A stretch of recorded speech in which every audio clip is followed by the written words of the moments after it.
My name's Denise Charatola. Matthias Spiegel. Victoria Porcassi. Sean Solomons. Miss Shannon Darty. Adam Schwartz. Victoria Mahoney. Timothy Driscoll. English major. Business administration major and marketing minor. Child study. I'm a criminal justice major. Majoring in biology with a minor in chem. Business major. My major is math and computer science. I'm a business administration major. All the love you won't forget, and all these reckless nights you won't regret. Someday soon your whole life's gonna change. You'll miss the Well, I chose to come to St. Joe's because it was the cheapest school that I could get into. It's because of the small class size. It's in New York. I always wanted to live in New York City. I wanted I mainly play baseball. I was offered a starting role as a third baseman my freshman year. I came to St. Joe's because I was looking for a college that had a swim team.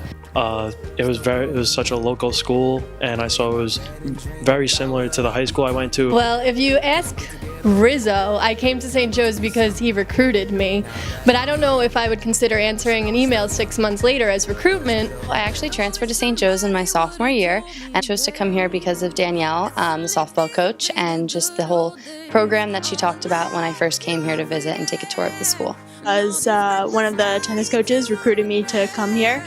But I guess I came to St. Joe's at the end of the day because he gave a solid tour. I knew that I was going to be able to get a great education and be involved, play sports. And that I was eligible for a big scholarship, so I thought that this was a great place for me to come and continue my career.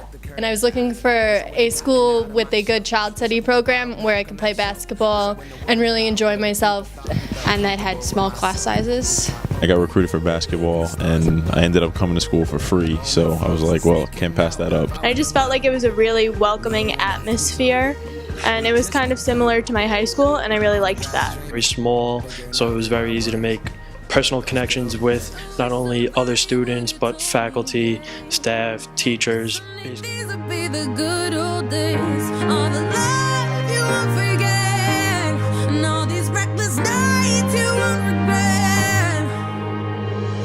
'Cause someday soon your whole life's gonna change. The 2016-2017 season, when we were 4-7 in the Skyline Conference, and we faced Sage at Sage, and we were the total underdogs, and we ended up beating them 1-0. And yeah, that was just a great feeling and a great game. When I broke the record for singles wins leader, I didn't really expect to do that when I came here as a freshman. I was just trying to play and have fun. The first year as a freshman when we were in the Skyline Championship, our first year in the Skyline, we beat Maritime at night in a game that constantly kept getting delayed because of rain and stuff. And then we finally ended up beating them. To be swim championships every year, just because each year I was setting new standards, setting new records for the school and for myself. My most memorable moment as a Bear had to be going to Florida my senior year with the softball team, and my house actually went mattress surfing in our house that we rented. Being in James's office, and when he told me and Alec, a friend of mine, that we were going to play volleyball because we needed to have a program and we needed 2 guys to join the team so that we could have a program. And we ended up winning 2 more games after that. And then we finished as the 3 seed for our first time in the Skyline. So after our last day of games, we took one of the mattresses off of the beds. We took all the sheets off of it, and we basically slid down it on our stomachs, and we surfed on it down the stairs of the house. I was making playoffs this year because it was the first time in program history that the men's volleyball team has made the Skyline playoffs, so to be a part of that was very special. Between the St. Joseph's game my freshman year at St. Joe's, Long Island, with the 3 seconds left, and then the whole 2 foul shots, really stressful. That was one of the most memorable moments, and scoring my 1,000 point. You built a wall. Open the crowd screams out, you're screaming your name. Hope if everybody. Coach. Oh, goodness. Oh, no. Okay, so there's plenty of stories about Coach. But I don't know if I should say that on camera, to be honest. I feel like she does a lot of little funny things, like on a day-to-day basis, but I don't know if there's like one big funny thing that... I think the funniest had to be with Coach Dan when we were coming back from a match. in New Jersey. The van was almost out of gas and we were almost stranded in New Jersey, and he just realized, like, oh my goodness, I have to go get gas, otherwise we won't be able to go get home. Then when we drove the van to practice and it got stuck and it was 7:30 at night in the mud, and then the whole team had to push to get it out. So, I mean, that was kind of scary, but also funny at the same time. That he is super obsessive about basically everything that has to do with statistics. One of the worst things you could do is ask coach, like, what's our numbers look like? Like, how do we rank against other schools? That's probably the worst question you could ask him. One time I asked him in his office, I was like, oh, how do our blocks look against the rest of the schools in the conference? We brought up this huge spreadsheet, and it was color coordinated for every single team, and every statistic had a different color. Then he just kind of went on for about an hour talking about how he charts all the conference stats better than the guy that does it for the Skyline Conference. And I was like, well, I didn't come in here for that. I just really had one quick question, and now I'm here for 4:30, and I came in at 3:30, and now I gotta go. So Honestly, one of the best stories about Coach is, it also involves Caitlin. I came late to practice once because I had class, so I was walking around the locker room looking for my sneakers. All I could find was one. I'm looking around for like 15 minutes. Coach is wondering like where I am. Finally, I go out there and they're running play, so they're right in front of me, and I just walk out with one shoe on. Coach, I don't know where my shoe is. One of you guys had to have stolen it. Caitlin just looks down and she's just like, oh, that's why it feels so funny. Coach looked at her and was like, you are the smartest, stupidest I have ever met. And we were all just hysterical laughing. When we were rushing home from Patchogue to go to Florida, there's 2 bumps, and we take the vans to every game.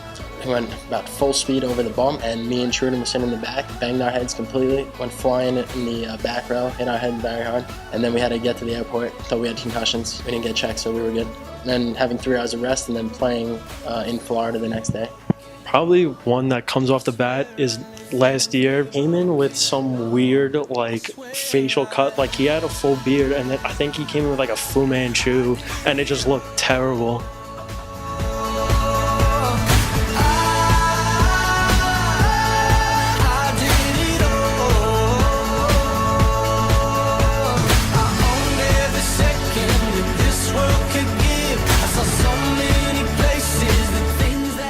What I'll miss the most about not being a Bear is not getting to compete with the swim team at championships, at meets, trying to beat Patchogue every year. Surprisingly, I think I'll miss the van rides the most because I feel like that's when we bond the most and just can have fun. It's just a really great time to be with your team and get to know everyone a little bit better. We're just like such a family here.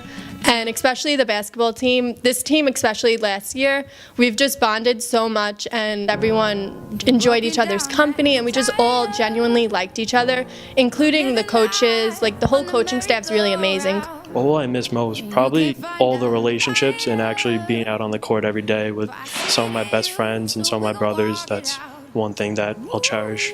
Just being dedicated to something and being part of something on campus, just playing with my teammates, practicing, really getting to know them, really having a close connection to my coaches. I'm really going to miss that. The competition part, being featured, like you feel like you're the king of the school when Puget puts you on the game day slide. I'm definitely going to miss all of my sisters, aka my teammates. They're just friends that are going to last me the rest of my life, and I'm going to miss them greatly. the thing I'll miss the most is probably the time in the locker room after either a practice or a game with your teammates. Is not really going to be something that you're going to have somewhere else. What I won't miss the most, the commuting.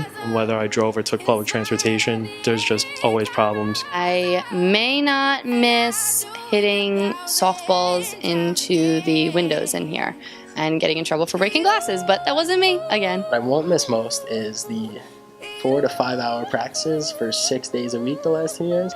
And I'm not going to miss doing Tennessee at the end of practice at all. What I won't miss the most is running to practice, coming from class and then having to go to practice. There's nothing worse than really being cold and trying to practice. And it feels like it's getting hard to breathe. And I know you feel like dying, but I promise we'll take the world to its feet. Move, I won't take. What, in advice would I give myself? Probably tell myself to, number one, buy more SJC gear, especially since the bookstore's going to close. I wouldn't know that when I was coming in as a freshman, but you should definitely buy some gear. Don't be afraid to take any chances. Everyone's willing to help around you, and if you're looking for any sort of direction, then someone's always going to be willing to help you get to that point that you want to achieve. Join at least like 5 sports, because one girl named Casey, she played 4 sports, and that was the most I've seen in St. Joe's history. And since we are St. Joe's, you could potentially play 5, and I probably should have played 5. I only ended up finishing with 2, but I kind of wish that I joined a couple more just to say that I had the all-time record. Get in the gym more. I didn't really do that much. Put in extra hours in the gym, really work as hard as I possibly could, not be lazy. Don't take it for granted, because when we had our last match like a week ago, it just dawned on me that this was my last time ever playing, ever putting on the uniform, and I broke down crying. So I just wish I would have realized it in the moment and made the best out of it. Cherish every moment, and I joke around to Coach Reedus, and I would call her oh, you're washed up, and now I really am starting to feel that washed up feeling. Feel bad that I ever made fun of her for that. Not to take any moment for granted and just enjoy the opportunity to play softball. It's the game. There's no reason to be nervous. You're just playing to have fun. You're not playing to make the most money. You're not playing to satisfy anyone. You're playing to satisfy yourself and have the absolute most fun out there. It's almost like a piece of you is missing now, it feels like.